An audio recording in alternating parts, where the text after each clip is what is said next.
Welcome back, Level Up and Live community, to another inspiring episode of the Level Up and Live podcast.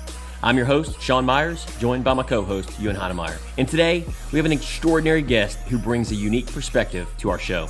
Joining us is an entrepreneur and commander, Eric Tong, a seasoned police officer with an impressive 16-year career in Washington State, currently overseeing patrol operations and leading his department's wellness and peer support programs. Eric is not only dedicated to law enforcement, but also passionate about bridging the gap between police and the community. He's the mind behind @Blue Grit Wellness on Instagram, bluegritwellness.com, and the Blue Grit Radio podcast, where he shares insights on wellness, leadership, and fostering personal and team growth. Get ready for an enlightening conversation with Commander Eric Tong. It's going to be such a cool episode. I'm excited for everyone to hear it. You know, when I first heard Eric Young was going to be coming on, and I looked and it was a police officer and it said Commander, I was like, well, did we line up the right person for the show? And I looked into him for two seconds. And I was like, no, this is definitely the right guy for the show, because he's not, I say not just a commander in the police force, but because that's a huge thing, but he is doing that full time. He's worked his way up and is a great leader there. But he's also got his own business, entrepreneur. He has a website. It's Blue Grit Wellness. And everything that he believes lines up with what we believe as well. So it's just the perfect fit. He's a coach. He's got people that he mentors. Everything that we discuss on this show is everything that he brings to the table. And so we're just really excited to hear from this perspective. I mean, this is, to me, I feel like it's gotten this is serious stuff, man, because you're dealing with people who are putting their lives on the line. It's not just theory, and they're not just trying to make a business to make some money. Like, this is so much more than that. So I can't wait to hear how you help that mindset. So yeah, saying all that, Eric, I mean, there's so much we could say, and feel free to throw in there anything I missed, man. No, yeah. Thank you so much for having me on. You know, it is exciting to be at this point where I'm running a podcast and then connecting with, like-minded individuals from across the nation, or, into Canada, across the world, right? And so this is not what I expected it to be, when I went quote unquote public with social media, which you don't see a ton of, and as far as law enforcement for very, very valid reasons. But yeah, it's been awesome. And, everything that I try to put out is, in the direction of being positive and collaborative, which is 100% what you gentlemen are all into. So I really appreciate you having me on. Yeah, thanks for coming on, man. Absolutely. So, man, over the last 16 years, I'm kind of curious. So you've been doing this, been in the police force, and you've been a leader within your industry. What, as far as a leadership standpoint, was there like a pivotal moment during that time getting into the force where you're like, man, I'm a good leader, I'm not a great leader, or I'm a horrible leader? Did you ever have that moment where you had that aha moment? Because I know I did. Yeah, I don't know if it was one aha moment. In a lot of ways, I think that whatever assignment I went for or I took, to include, the 2 promotions that I've had as far as rank, like the legitimate, kind of, I guess, traditional promotions, it was really just trying to chase the need and trying to fill the void. And I know that might sound cheesy, but when I look back at my career or my entire life, it is a lot of wondering, like, okay, am I good enough, or am I the right person? And then really just slowly acquiring, I suppose, that confidence and combating and destroying some of that imposter syndrome that we can all deal with in so many ways. It's just recognizing, like, hey, I'm me. And I suppose the older I get, now being in my late 30s, then I'm more unapologetically me, recognizing that, hey, if I lean into my strengths and then just recognize that I'm doing the right things and hitting up the right people to be aware of my blind spots, then I can keep moving forward. But, to kind of go back and answer your question, I suppose there are definitely points of doubt, especially when I didn't see myself aligning the same ways as of a lot of traditional police leaders, as far as who I had as bosses, or just what you generally see, or who you generally see either promoted or writing in the space, the things that I do now. And there, he said something there, but you hit people up on for your blind spots. Like, that's very aware of yourself. All you can be aware of is that you have blind spots. Like, a lot of people don't know they have that part. Mm-hmm. They got to get to that part, and then what do you do with that? But you're saying you go to people. What does that look like? Because that's a big thing people need to look into. If you're going to level up and do anything with yourself, you kind of have to know that that's there. Like, how does that been for you? Yeah, absolutely. I think I'd always been a pretty introspective individual. I grew up as a pretty shy kid, and so I think that a lot of introverts are decently self-aware, right? And they're kind of in their thoughts and they process Mm. things a certain way. For me, recognizing blind spots, came from a point when I wasn't recognizing blind spots, right? This is the whole, I think, the whole beautiful part of mentorship and coaching is that, hey, I am going to, for what it's worth, like impart what quote unquote wisdom I can. Hopefully you don't learn from your own mistakes, you learn from mine. And then that way you can level up at a way faster rate, right?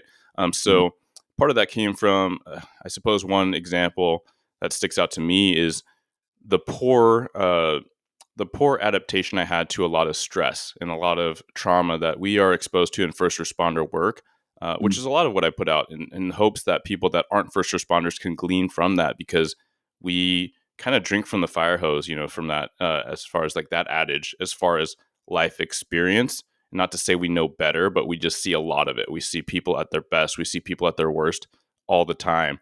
But yeah, that was wearing on me so much that I became super cynical, really salty, really callous, and really my outlook on the human condition became really poor in my early 20s, which is exactly the opposite of why I entered police work. After finishing college, up in the Seattle area, where I am now. I really wanted to get in for the same idealistic reasons that most people do, which is, you want to be boots on the ground, you want to have your hand in things and really help people in the day to day, and slowly, surely, kind of improve the human experience for a lot of people in really, really bad times of need. Um, but yeah, I just flipped this, because of all the toxicity that you encounter, all the negativity you encounter by virtue of just wearing the uniform. But it really took my friends calling me out, and I wasn't even receptive to it at first. I was like, you don't even know what you're talking about, man. Like, you don't see the world I see, right? Like, I was working graveyard.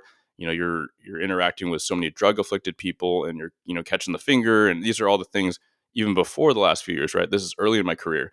And it's only gotten more, I suppose, polarized or more negative at times in certain places. But all to say that, it took that kind of that love and that care for the direct feedback, the kindness to say, and I say kindness, not being nice, right? That kindness to say, hey, man, like, you're being a, fill in the blank expletive. Like, this is not you. And it really took me marinating on it before I was like, okay, like, tell me more, right? And this is one of the things I put out to all my guys when we have that conversation, just to say, like, hey, you will encounter higher and lower points in your career. So goes life. And you need to accept those inputs, right? You need to accept that feedback from those that love you most. And in order to do that, you need to keep them close. And you also need to invite it, like, possibly beforehand, right? And you preemptively say, hey, I want you to keep me accountable. And by doing that, you're preemptively, proactively taking ownership as well. Did you have to change your how did you do that? Because it took time for you to get into that cynical state, right? So Mm. there's a way of thinking, and to just hop out of it, it takes more than that. Like what steps did you take to get back into that positive, that original mindset? Because that's a lot of work that needs to be done to do that. How long did it take too? Yeah, that's tough. That's tough to answer. I guess the short answer would be there wasn't like this regimented program, as far as like, oh Yeah. man, here's what I need to get right. But it was all the little things that I was aware of and that I think most individuals could be aware of, but then recognizing, looking back, with the, hindsight being 2020, where are my routines and where is my mindset not setting me up for success? So routines could be anything like concrete, as far as sleep. It could be nutrition, right? All these things that interplay so significantly, which I've done the gamut in my law enforcement career, right? Uh, I wasn't a super fit guy growing up. I wasn't a super fit guy in college. Like, I like to lift weights and go to the gym as like social hour, but really by virtue of needing to be um, a certain, I guess, level of performance, working canine and the things I wanted to do, I really had to dive in and experiment and learn, and be a student to that. But all the way of saying that, when I looked back, whenever I had those low points, especially the one I just told you about, my lifestyle practices weren't aligning correctly to support like a positive mindset, right? I was around really negative people at work, which I could say, like, one of them was fired, right? So that says something. But also, it was just a more old school kind of, us versus them mentality, which I try all, with all my might to abandon that, right? Because we need to empathize, we need to connect not just with the folks outside, in the community, but like with our own in the building, which oftentimes a lot of police, even fire agencies, like they'll relay how toxic and kind of high school certain cliques can be. Whereas like we just have to take a step back, as cheesy as it might sound, but say, hey, like we're here for one team, one mission, and it's just to make a safer, like healthier community. Is that not what we're all here for, right? And Mm. sometimes when you distill that back down, but yeah, some of the little fine-tuned things were, poor coping mechanisms, right? I'd get off at 1 o'clock in the morning. I'd get home by 1:40, maybe 2 o'clock in the morning. And then just to relax, I'd have like a couple beers, 1 to 2 beers, early 20s, crush a bowl of cereal, and then go to bed. And like that is not a great bedtime routine. I think that most people can recognize it doesn't sound great. But then it became, just a thing. Like it was almost every day. And I'm fortunate to recognize that I've never had any, well, this is subjective, but I never had dependency on alcohol. So I don't know what that's like. And those people that fight that fight every single day, but I recognize just on a scale, for sure, I just deferred to, hey, this is taking the edge off. This is helping me relax. Um, Whereas now, looking back, like there's so many things you could do, such as breathing, mindfulness, journaling, Mm. just zenning out for a little bit, just stretching out, maybe having like a mindful, moderate protein, like a little Mm. snack if you need something before bed, or just not eating before bed, all these things. Um, so yeah, I know super long-winded answer to your No, question, love but that answer, man, because yeah. everybody deals with that. Like I mean, that's a human. I don't want to say the human condition. I don't know what that condition part is, but that's what humans deal with, no matter what they're doing, man. And saying that, that's a slippery slope. Taking the edge off with alcohol, it's a very slippery slope because it's not the same amount. To get that edge off, you have to end up drinking more, and you said Hmm. you never had a dependency on it, but a lot of people do, and the thought of replacing that, I know it's very difficult for a lot of people, but if they could understand what the tangible outcome of changing the habits there. I mean, you said another one too, hanging around negative people, not sleeping well, and diet being off. Man, that is a storm. That I've done that too, man. I know Sean has as well. So it's like what's on the other side if you flip it around. Yeah. The negative people that have been in your life, Eric, over the years, have you had to have a conversation with them in your environment, in the people that you work with, or maybe if it's your family or friends? Have you had to have a conversation with them, or did they weed themselves out because of the person you've become, the better version of yourself? Yeah, it's both. And there's examples where, I think that the positivity is annoying to people that want to be negative, and that's good, right? And so I can think of some people that they are the type of people where they walk in a room and they just suck the life out of it, right? And even if people are generally positive, maybe they're kind of sitting at net neutral, it is so infectious, right? Where they walk in, they say some things, it's super fear mongering, it's super negative, and everyone's just like, WTF, right? And whether or not they recognize it, like their spirit's lower, they're drained, right? And they're just catabolic energy, these folks. Um, Maybe by virtue of my position, maybe by virtue of the things I try to do at work, some of these people have found their way to just kind of like, nag and um, I want to, the B word and moan, right? So, and I found that, rather than disputing someone else's narrative, I tend to be the one that, I still want to have hope, right? So I still want to validate and see them as a person. So after so many times and iterations, there's one individual that would do those kind of ranting chats, and I would just kind of like hear him out, and I'd be like, yeah, man, that sucks. So this is what I try to do. And I think that in hindsight, he just didn't get that, he didn't get that rise out of me. He wasn't able to feed off of it. So he just like, man, like, why do you always talk about work? We should talk about families next time we talk. And he kind of storms off, like literally with that, like kind of pent up Mm. energy. I was like, okay, like cool. Like that kind of deflected that. I know that there's some people that feel like they need to get head on.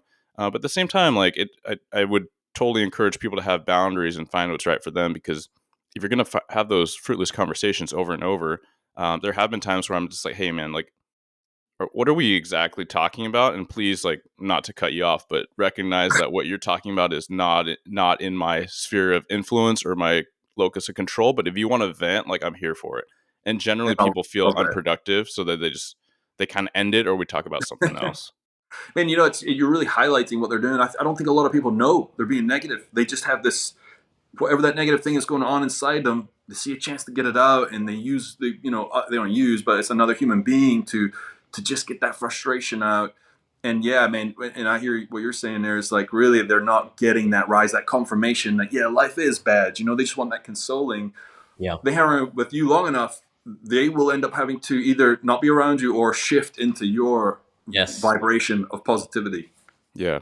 And I think that's the great flip side. I'm glad you recognize that, because we can easily think about how that toxic energy is so cancerous, right? But we don't recognize how positivity is infectious too. And oftentimes I think it's less so until I really think about people that do it right. They do it well, right? Whether it's a celebrity or just, like a thought leader that you really admire. Like, no, no, no. Like they can say something and then brighten up the room, right? They can say something that comes across your social media feed and you're like, okay, yeah, no, that's right. Like focus on that, like quote of the day kind of stuff, right? So inspiration is there. You just have to be intentional and find it. And I think that that's a key thing as far as framing and mindset. Like those things are so critical. Yeah, so in the word grit is in your on your wellness side. Like I'd love for you I love that word. I know Sean loved that word. Like grit is your friend. It doesn't feel good at the time, but it's Mhm. your long loving friend that can take you places. What is that? What made you put that in there? Yeah, absolutely. So, grit is, in the sense of Angela Duckworth's book, right? So, a lot of folks, like myself included, when you think grit, you just think about tough, right? You think about sandpaper and like True Grit, the Western movies, right? And not Westerns. I like this. I love the storytelling, but it is a play on that, right? Blue grit rhyming with true grit, but then ultimately, grit being more about overcoming adversity, right? Just not having quit. Because no matter our talents, no matter what we are designed here to do, we can accept or we can deny the aspect of quitting. And so I love that. Like I look back and I kind of explain this a little bit, right? I wasn't a very confident kid, and you could even argue that through into my adulthood, just trying to find my sense of self and like what my purpose is and how I put my energy out in the world. Whereas now, like it's still a work in progress. I'll be honest, like it's continual, especially as I try new things like podcasting and social media to new levels, and I'm writing about things I wasn't commonly writing about and being vulnerable in new ways. Like that's hard, right? That's uncomfortable, but it is that not just being comfortable with the uncomfortable, but also I like to flip it now where I'm like, okay, we should be uncomfortable with our comfort level, right? Like if you're just sitting a little too comfortable for a while, you're like, no, I don't like that. We should feel antsy and want to grow and keep driving on. So that's where blue grit comes from. Blue being associated with law enforcement, and essentially like blue grit wellness is where I started initially with social media, just trying to be positive, right? Trying to focus in on things that I've learned specifically through like the health sphere. And that's super broad, right? But it started more with like fitness, nutrition, just trying to put out content, trying to be a positive resource, a free resource, and then also peer support. Like peer support and mental health awareness is such a passion of mine. I've been involved with peer support in my industry for many years and then taken up more of a leadership role in the last 6 or so years. So just really to drive that point home. And yeah, not just for first responders. I mean, it's a thing for men, like, and it's a thing for everyone. But men, like the statistics are so much more harrowing as far as Mm. our reluctance to talk to each other.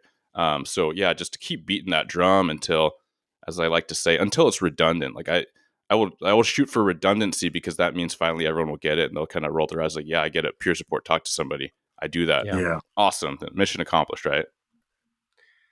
So right now, Eric, you're leading in you've done some innovations as far as like recruiting, hiring, training, community engagement, civil disturbance, and field training programs. Can you talk on that a little bit on what that looks like and what that entails?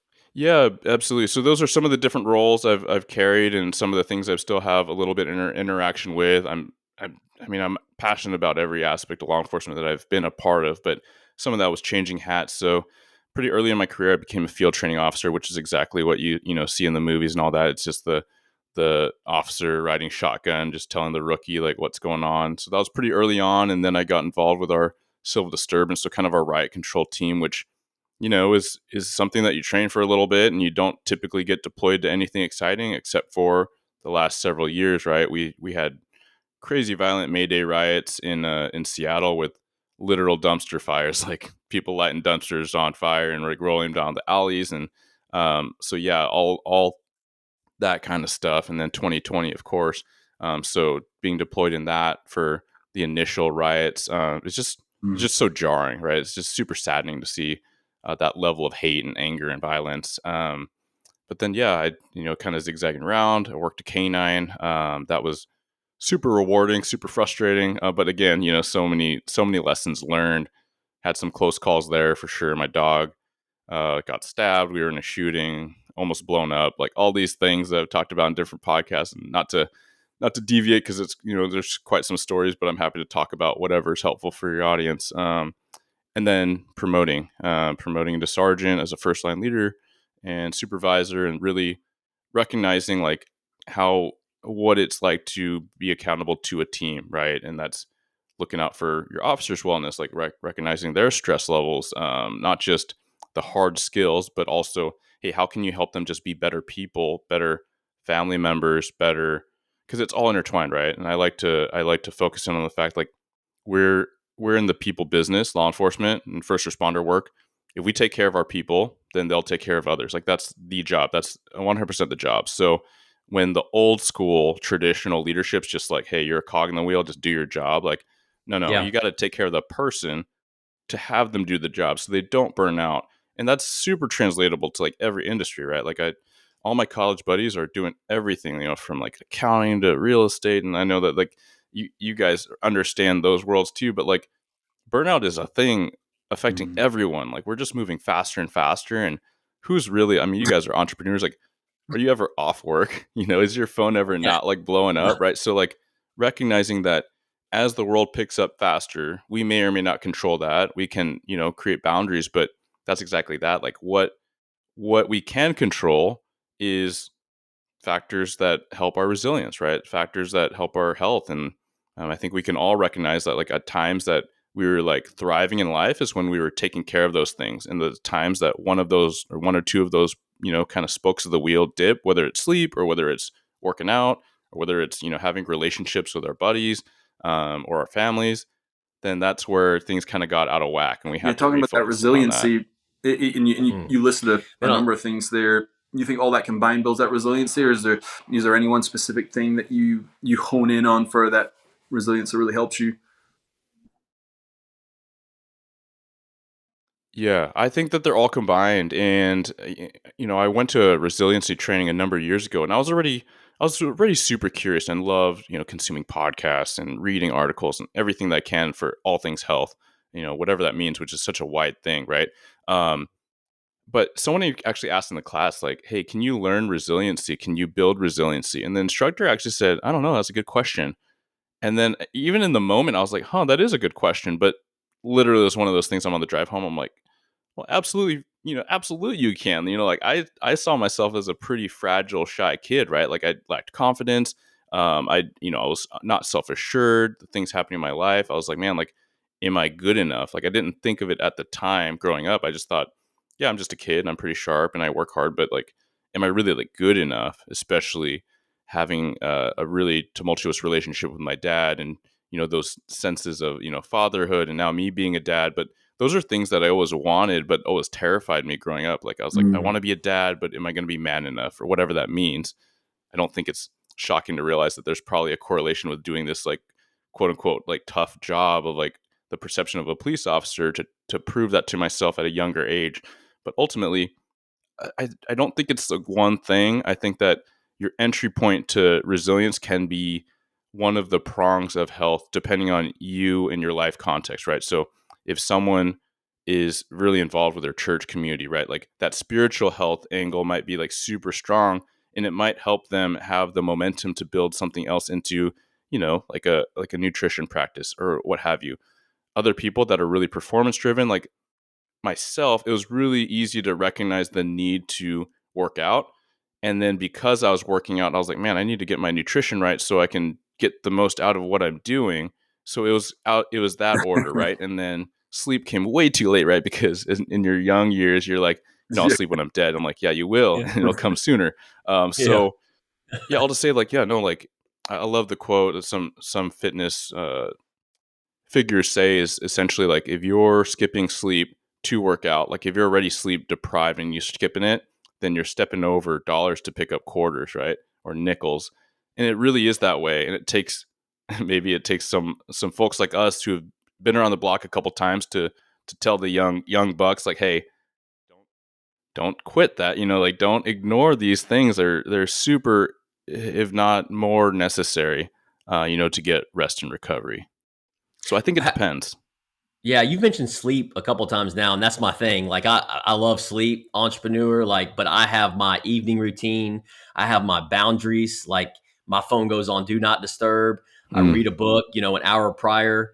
So, and we preach that, we try to teach that all the time, especially my coaching clients. Like you got to have the boundaries because a lot of people that I talk to, entrepreneurs, business owners, and I know you probably deal with this, seeing it in your environment is, on the phone, emails, social media, scrolling. So watching TV until it's time to go to bed all hours of the night. So I'm curious with you mentioning sleep and the importance of it. Do you have an evening routine? And what does your schedule look like? Are you working nights now or you got, what's your structure look like? Yeah, so my routine is not ideal, and so it's constantly work in progress. But I got to the point, why I got so into sleep and researching sleep was because I was failing miserably at it when I was working graveyard, and I did a couple stints through the years on graveyard. One was working canine, we'd switch back and forth, and then as a supervisor, like a brand new sergeant, I had to go back to nights, and then as a tenured sergeant, I had a crew that was going back to nights because the shifts were changing up. And I said, hey, like, I'm going to go with you guys. It's not going to be that bad. And then I like immediately regretted it because I was like, how did I forget? I can't sleep during the day for anything, right? So it was like blackout blinds. I would hydrate through the night and probably over caffeinate to stay awake. And then you get up 2-3 times in the morning. And then as soon as How long did you do daylight hit that for? me, like I could not go back to sleep. I was the guy. Man, so I mean, I did it for years on and off.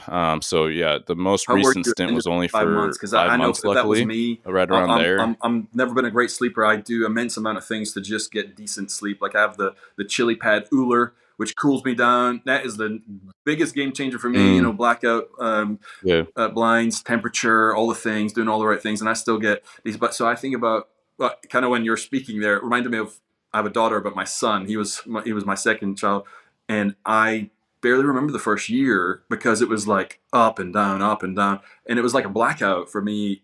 I'm hearing you say that, like that kind of night shift for 5 months. Mhm. Was it? What were you like at the end of that 5 months? Was it hard, or were you acclimatized? Yeah. Yeah, it was awful. It was so bad. And I was a young dad and I was older, right? So my body wasn't as resilient, but like I said, I was never a good at sleeper. Like I have a lot of colleagues that, they can as long as they get it decently quiet or turn a fan on, like they're out. They're out for like 7 to 9 hours. And I was like, that's never been a thing. Like I would always hover around 4.5 to 6 hours and then just be so fatigued. Usually I'd just get up and start pounding coffee so I could get to the gym, right? So borderline like insomnia kind of practices. And then as soon as I hit my days off, I would just switch right back. Like I'd crash out at 9 Hard. p.m. Because I was so tired, right? And so I'd reset my circadian rhythm where I want, where my body wanted it, which is very much. I wake up with no alarm now, somewhere between 4:30, 6 in the morning, and that just actually feels pretty good because I go to bed generally between 8:30 and 9:30, and that's kind of where my body sits. However, I now, because I've advanced to like a mid-level management, I oversee a working crews from early morning day shift till graveyard. And so I'll generally try to do a couple days of the week where I'm in the office, till 9 or 11 p.m., which of course is not regular, right? So it throws me off. And then I'm generally super hungry and I get home and I have something to eat and I just kind of veg out a little bit to decompress. Um, Try to read, right? Try to journal, try to do Mhm. something like that. But sometimes those habits are hard, right? So you just kind of want to scroll the phone. And so I'll just say, yeah, it's a continual recognition where I recognize I'm sacrificing ideal to be more supportive and more proficient at my job for those days and for those officers.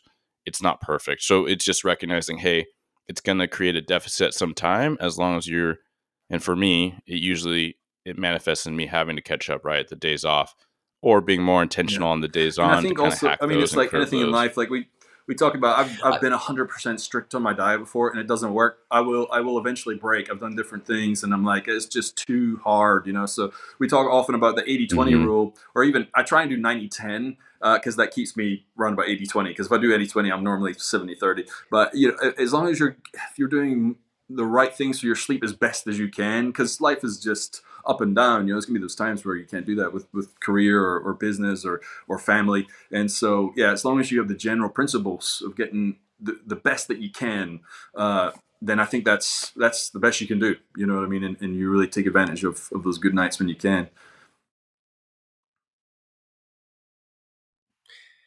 Eric, I'm curious, man, with you doing the podcast and you stepping out of your comfort zone and just being courageous, right? And just showing up the way you're showing up. I just love that. And I just admire that about you, man. It's an Thank you. inspiration to me.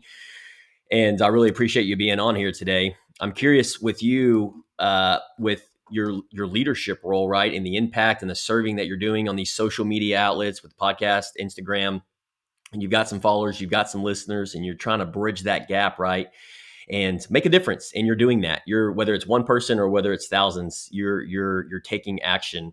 And I'm curious with you, with the individuals that you're speaking to, what is the biggest struggle that you see they're going through, and how are you helping them bridge that gap?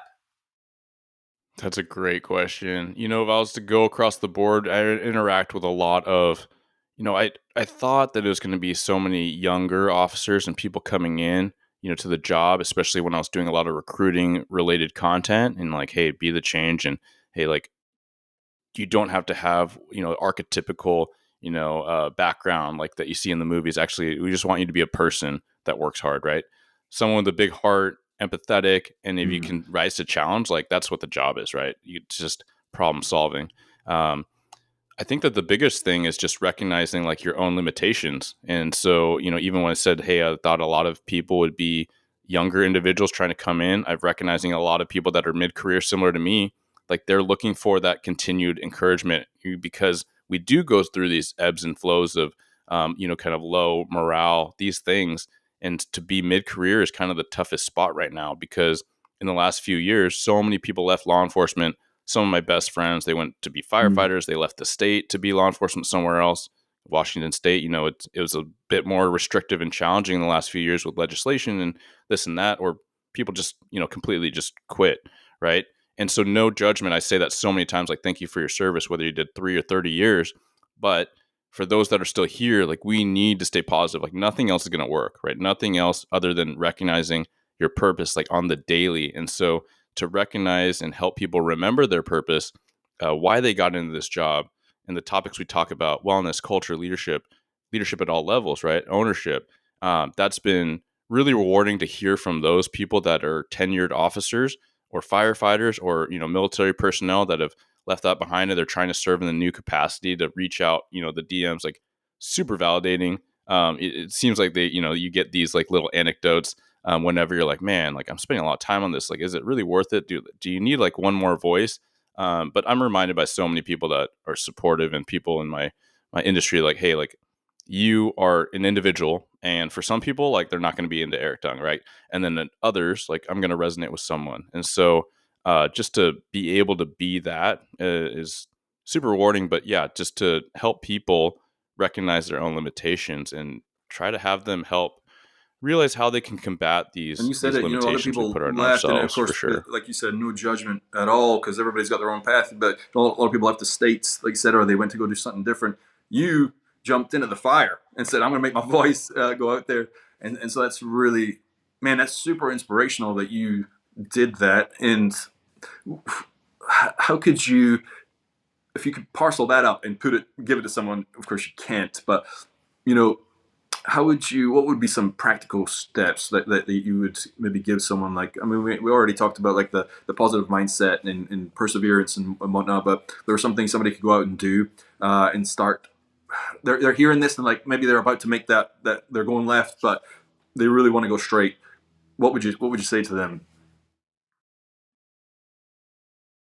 Yeah, I would say like break it down, just like you said, like parse it out. You'd have to literally do that. And so for me, it was kind of the writing on the wall might have started back before 2020, um, excuse me. But when my daughter was born in 2019, I had a lot of people reaching out saying, "Hey, like you're a dad now. Like you're gonna step back and like you were, you're almost blown up in a shooting, and you've had some close calls. You've had those crazy stories. Like how much is enough? And like you do a dangerous job in a dangerous area. Like you're gonna keep doing that." And so for me, like I did have the processing of asking myself those questions and accepting those inputs and trying to evaluate, but ultimately where my mind kept going was like, I got a kid now and legacy is important in setting the example. Like I think if there's a time to walk away, this is not it, right? um this for me, like I no judgment for those that settle down. They're like, no, this is not right, because I know those people and I respect the crap out of them. But for me, it was like, hey, I got to lean in. And there's an example, like you're talking about recognizing the challenge and leaning in. That was the thing with recruiting. Like I thought when I was asked to be the recruiting sergeant of a revamped strategy for my department, I thought like this is a fool's errand. Like this is the impossible quest. So, but it's also the most necessary quest. So I'm going to go down swinging. And could I be the guy? I could be the guy. And so to look back at that and how I was able to engage my team, like I was just one guy, right? But I was willing to be in the front and be public and be uncomfortable, on social media and on videos that helped me grow in my own social media for sure. But just that I was willing to do it, and I was willing to have the conversations, as clunky as they may be, and then recognize that I was helpful to my region with recruiting, right? And then I was invited to speak and write upon this topic, nationally, like through Police One, which is a big publication, like really the biggest in our industry as far as news and training content. And so to recognize, like, yeah, I'm one dude, with a really good team, but luckily I had the right community behind me, so I could say some of these things that are really helpful, like Yeah. strategic and just tips or just mindset.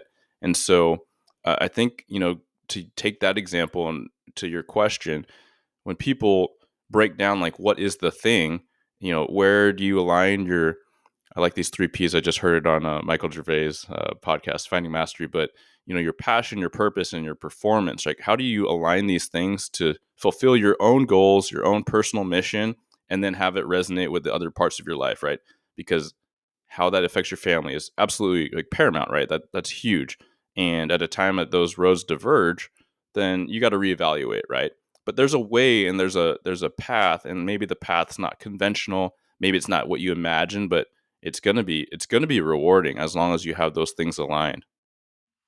Eric, you seem like you definitely remind me of an action taker. You're definitely somebody that, moves the needle, right? You do the things because you have that macro, you have that tombstone statement, you have that vision of, and that allows you to break through the barriers, to break through the obstacles and the struggles. Our last episode that we shot early this morning, was on procrastination. I'm sure that shows up a lot in the people that you're trying to bridge in your industry. What are some tips or some tricks on helping them overcome procrastination that you have found that works best? Well, when you said the prompt, like people in my industry that are procrastinators, I find that it's a lot of times people just accepting things the way they are, right? And so change is slow, cultural change is slow, government slow, government's bureaucracy, law enforcement slow. Like we're stubborn individuals because a lot of times we see some things trend so long, but just to challenge that, right? Like I literally have it written on my a sticky note, and I need to look at it more right at my desk. But I wrote like, why not? And it's not something I need a constant reminder for, but it's oftentimes recognizing there's so many factors and prongs that we need to apply that to. And you know, it's so subjective. There's some people that probably would call me a change agent or like, like super uber duper like progressive. I just think I'm a guy that's trying to ask like, hey, what is there not a better way to do it? I don't know the answer. I don't know that there is a better way or what that looks like.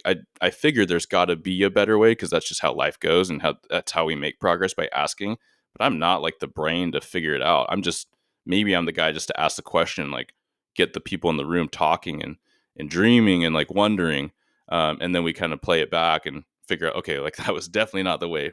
Like, let's pivot, let's go a different direction, right? So, a lot of times for me, the people that are procrastinators that I don't even know if they know it, right? So it is trying to ask the question, not to paint them in a certain light, right? But like some of my quote unquote or not quote unquote, but like bosses through the years, they've seen things play a certain way for so long, and not to make it like a generational thing, but I think it is our job. Just like when I get to that seat or that tenure, if I'm still in law enforcement, it'll absolutely be like I won't see my blind spots unless the guy or gal like working for me is like, "Hey, boss, you thought about this?" Because they're aware of a world that I won't really perceive, as accurately or as in tempo to like his or her generation's needs or how they're evolving with the evolving world. And so it is like, again, same team, like we all have a seat at the table or we all have a seat in the rank structure, and we all need to lead in every direction, to include leading up for sure. So all to say, like, again, my long-winded answer has to do with just like, do we recognize that we're procrastinating, or what beliefs, limiting beliefs, are we putting into And place that's super that are allowing amazing that to self-awareness, happen? man, to know that like when you're in that seat in the future, looking back, listening to someone helping you make decisions based off of what's not happened yet. That's just super great forward thinking, and a great way to, you're already thinking like that now, like you mentioned earlier. So to think about it like that is just so good. I mean, the people who are going to be underneath you, uh, I feel they're going to be blessed to have you as their leader. And you said another thing earlier too. You were like, am I just one more voice? You were asking yourself that question. And I'm like, man, there's not enough voices. Like, I think we're about, I was going to say a few million short, but I think we might be a couple Yeah. billion short before we start turning the tide, so more voices, Amen.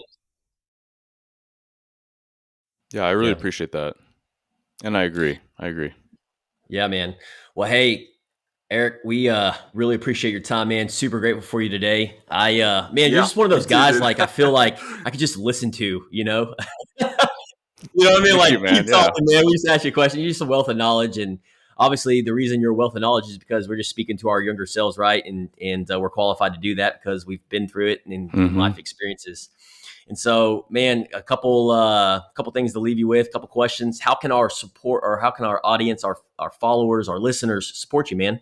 Yeah, absolutely. If you like listening to me ramble on, I know like my wife would appreciate some help, so maybe she doesn't have to listen to me ramble quite so much. So yeah, tune into the podcast. No, follow me. I'm most active on Instagram, so that's Blue Grit Wellness, all one word.